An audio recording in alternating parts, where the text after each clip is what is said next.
provinsi di Indonesia, terutama di Sumatera, Aceh, Sumatera Utara, Sumatera Barat telah dilanda banjir bandang dan longsor yang sangat parah. Bencana ini menelan ratusan korban jiwa, ribuan rumah rusak, dan memaksa ribuan orang mengungsi. Menurut laporan studi terbaru, banjir ini juga terjadi bersamaan dengan sistem monsun ekstrim yang dipicu oleh perubahan iklim global. Fenomena cuaca ekstrim ini tidak terjadi sendirian. Dampaknya makin buruk karena perubahan penggunaan lahan dan kerusakan hutan yang sudah berlangsung puluhan tahun. Analisis penyebab apa peran hutan? 1. Deforestasi dan konservasi lahan. Hutan di wilayah hulu sungai dan daratan tinggi banyak dibuka untuk pertambangan, perkebunan sawit, dan proyek infrastruktur. Aktivitas ini mengurangi kemampuan tanah dan hutan untuk menyerap air hujan dan menahan erosi sehingga air langsung mengalir ke sungai dan menyebabkan banjir dan longsor. Pemerintahan telah mengunggah izin operasional beberapa perusahaan yang diduga memperburuk banjir dengan kegundulan hutan. 2. Kerusakan gambut dan daya serap air. Gambut dan lahan basah memiliki kemampuan menyimpan air jauh lebih besar daripada tanah biasa. Namun, lahan gambut di Indonesia banyak telah dibuka dan dikeringkan untuk membangun sehingga kemampuan penahan air berkurang drastis, menjadi salah satu penyebab banjir parah di beberapa wilayah endemik. 3. Perubahan iklim global. Studi iklim global menunjukkan bahwa pemanas global memperkuat curah hujan ekstrim dan badai tropis sehingga hujan deras menjadi lebih intens dan sering. Ketika hujan sudah mengalami kerusakan, dampak dari curah hujan ekstrim ini tidak tertahan lagi, memperparah banjir.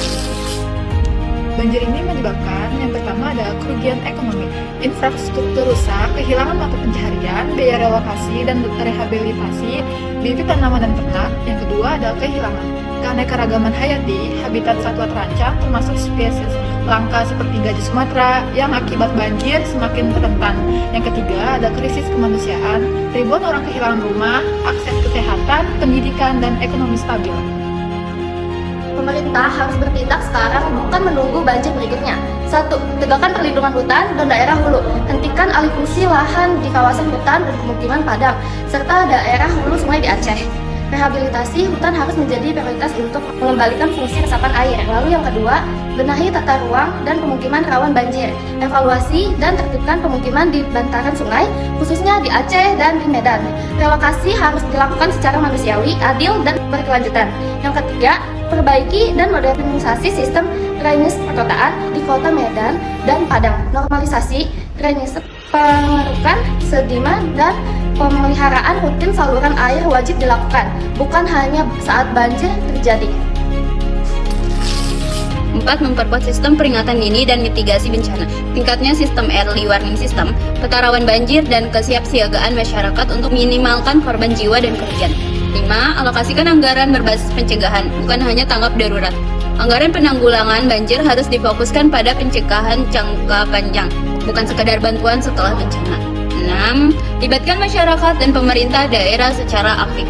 Pemerintah perlu mengedukasikan dan melibatkan masyarakat dalam pengelolaan lingkungan, pengawasan sungai, dan kebersihan drainase. Untuk masyarakat, dukung kampanye konservasi hutan melalui tanda tangan, edukasi, dan sosial media.